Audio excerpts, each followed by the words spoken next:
Have you ever wondered how doctors measure our heartbeat or how scientists predict epidemics? That's biology working with other sciences. Assalamu alaikum students, welcome back to the channel. So we are providing here class 9 in board biology lectures. So start करते हैं lecture number 3 से जो है relationship of biology with other sciences.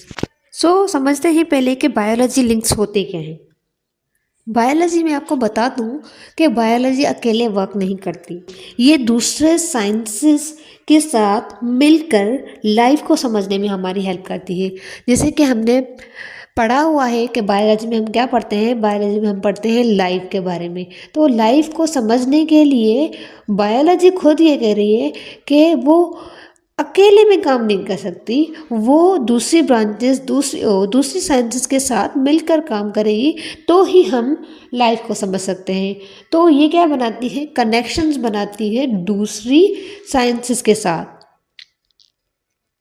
और इन्हीं connections को हम कहते हैं biology links. What is mean by biology is multi dimensional subject. तो आइए मैं आपको बताती हूँ।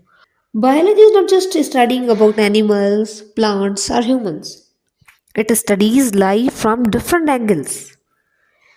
बायोलॉजी में ये नहीं है कि सिर्फ हम एनिमल्स के बारे में पढ़ेंगे या प्लांट्स के बारे में पढ़ेंगे या ह्यूमंस के बारे में पढ़ेंगे। ये लाइफ को डिफरेंट एंगल से हमें स्टडी करने में हेल्प करती है। कैसे? बायो सिर्फ प्लांट्स और एनिमल तक महदूद नहीं है, जैसे कि मैंने आपको पहले ही बताया। ये हमें बताती है कि लाइफ कैसे चलती है, हाउ लाइफ वर्क्स।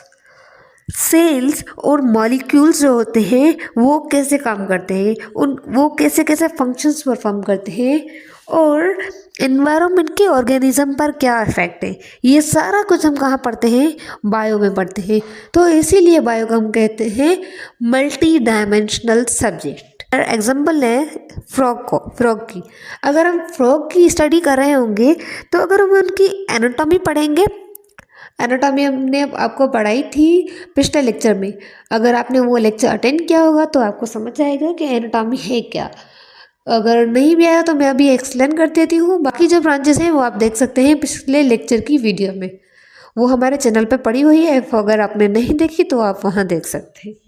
चलो मैं आपको बताती हूँ एनाटॉमी है क्या। एनाटॉमी में हम पढ़ते हैं इंटरनल स्ट्रक्चर्स लाइक हार्ट हो गया, किडनी हो गई, ये सारा हम पढ़ते हैं एनाटॉमी में। इसको हम बोलते हैं एनाटॉमी।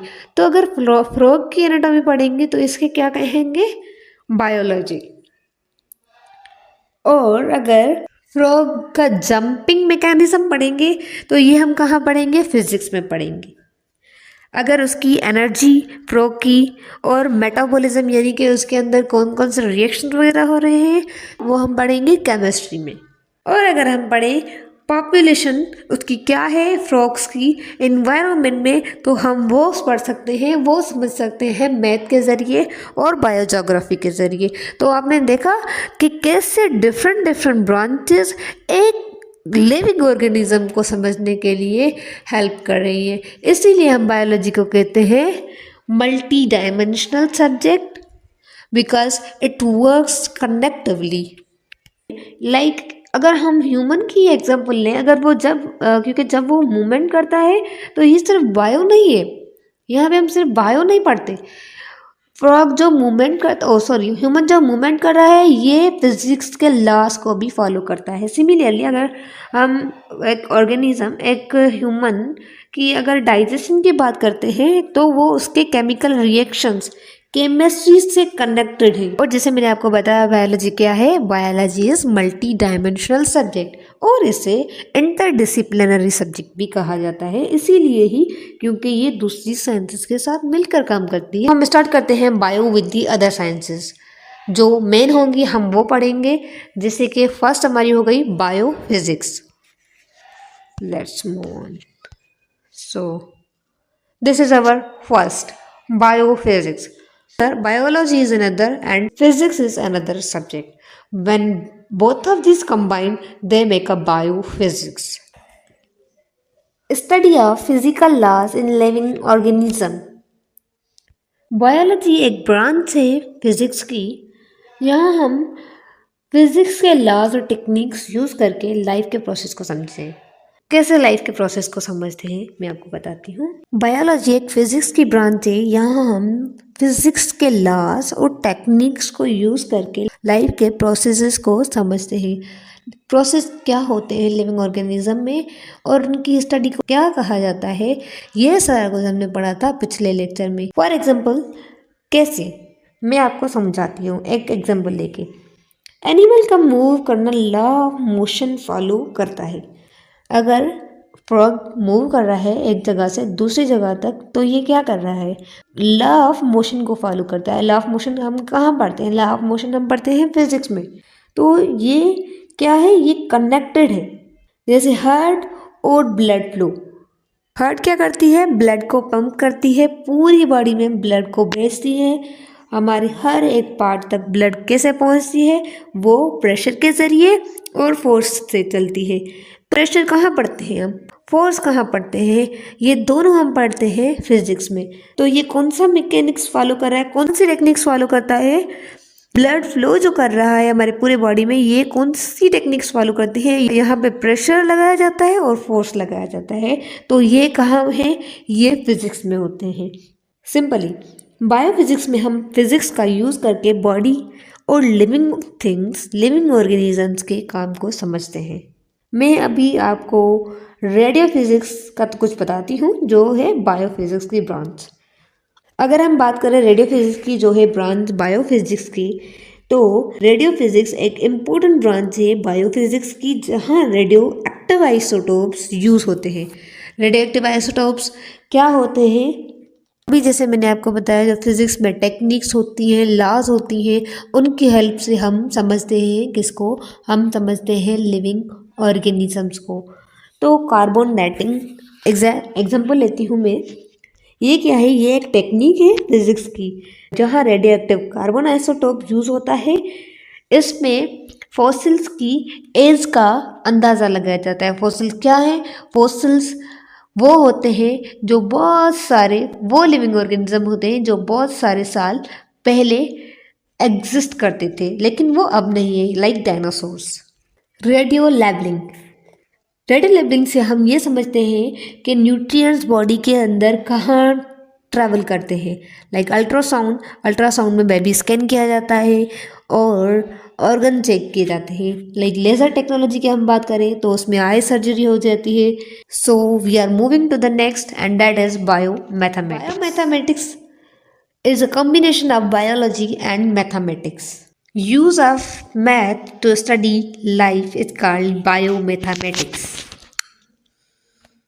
ये ब्रांच है मैथमेटिक्स की, जो लिविंग ऑर्गेनिजम्स का डेटा कलेक्ट करती है और उसको एनालाइज करती है। यानी कि हम नंबर्स और फार्मूलाज का यूज़ करके लाइफ के प्रोसेसेस को समझते हैं। For example population growth, population कितनी हुई है, ह्यूमंस की पॉपुलेशन जो कलेक्ट किया जाती है, उनमें जो डेटा कलेक्ट किया जाता है, डेटा किस फॉर्मेट में होगा, वो नंबर्स की फॉर्मेट में होगा, और नंबर्स क्या हैं, हमारी मैथ है।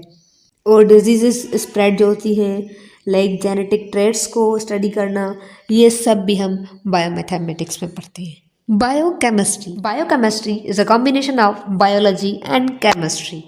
Biochemistry is the study of chemical processes in living organisms. Biochemistry वो साइंस है जो उन मॉलिक्यूल्स को स्टडी करती है जो लिविंग ऑर्गेनिजम्स और सेल बनाते हैं। कौन से मॉलिक्यूल्स होते हैं, बायो मॉलिक्यूल्स हमने पढ़ा है। बायो मॉलिक्यूल्स में प्रोटीन्स आते हैं, लिपिड्स आते हैं, न्यूक्लिक एसिड आते हैं, कार्बोहाइड्रेट्स आते हैं। ये सारे के सारे क्या हैं, ये सारे के सारे बायो मॉलिक्यूल्स हैं। और ये बायो मॉलिक्यूल्स मिलकर क्या बनाते हैं, ये बनाते हैं सेल्स। और सेल से क्या बनता है, पूरा का पूरा लिविंग ऑर्गेनिज्म। इसमें हम बायो और केमिस्ट्री दोनों का नॉलेज होना चाहिए, ताकि हम बायो मॉलिक्यूल्स की साइंथिसिस भी पढ़ सकें। साइंथिसिस क्या होता है, साइंथिसिस यानी कि कैसे कोई चीज़ बनती है। तो बायो मॉलिक्यूल्स की साइंथिसिस पढ़ें और उनके फंक्शंस को समझ सकते हैं। वो कहाँ से समझेंगे हम, बायोकेमिस्ट्री के थ्रू। बायो मॉलिक्यूल्स में मैंने कौन कौन से मॉलिक्यूल्स बताए, उनके फंक्शंस क्या हैं, आए मैं वो आपको बताती हूँ। प्रोटीन्स, जैसे कि प्रोटीन क्या बनाती है, बॉडी का स्ट्रक्चर। और प्रोटीन्स के बहुत सारे फंक्शंस भी होते हैं। प्रोटीन्स एंजाइम्स के फॉर्मेट में भी होती है। एंजाइम्स का फंक्शन क्या होता है मैंने आपको बताया हुआ है, वो डाइजेशन करने में हेल्प करते हैं। कार्बोहाइड्रेट्स, कार्बोहाइड्रेट क्या करती हैं, ये एनर्जी प्रोवाइड करती है लिविंग ऑर्गेनिजम्स को। लिपिड्स, लिपिड्स सेल मेम्ब्रेन और एनर्जी स्टोरेज का काम करती है। न्यूक्लिक एसिड, डीएनए या फिर आरएनए, दोनों को हम न्यूक्लिक एसिड कह सकते हैं। जेनेटिक इंफॉर्मेशन जो कैरी करते हैं उनको कहते हैं न्यूक्लिक एसिड।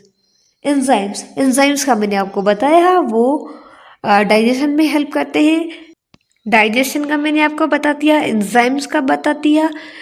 एंजाइम्स प्रोटीन्स होती हैं और हार्मोन्स क्या होते हैं, वो भी प्रोटीन का एक फॉर्म होता है। सिंपली अगर मैं बोलूँ तो बायोकेमिस्ट्री में हम ये स्टडी करते हैं कि मॉलिक्यूल्स सेल्स कैसे बनाते हैं और ऑर्गेनिजम्स कैसे बनाते हैं, या फिर हम ये भी पढ़ते हैं कि उन मॉलिक्यूल्स का फंक्शन क्या है, जो फंक्शन मैंने अभी आपको बता दिए। Biogeography is a combination of biology and geography. Distribution of plants and animals. ये लिविंग ऑर्गेनिजम्स की डिस्ट्रीब्यूशन को स्टडी करता है डिफरेंट जोग्राफिकल रीजन्स में, यानी हम समझते हैं कि एनिमल्स और प्लांट्स वर्ल्ड के अलग अलग रीजन्स में कैसे और कहाँ कहाँ पाए जाते हैं। ये सारा कुछ हम पढ़ते हैं बायोजोग्राफी में, यानी कि कौन सा प्लांट होगा या एनिमल होगा, कहाँ पाया जाएगा और कैसे पाया जाता है, वो सारा का सारा हम पढ़ते हैं बायोजोग्राफी में। कैंगरूज वो सिर्फ ऑस्ट्रेलिया में पाए जाते हैं, वो कहीं पे भी नहीं होंगे सिवाय ऑस्ट्रेलिया के। और पोलर बियर की हम बात करें तो पोलर बियर पाया जाता है आर्कटिक में।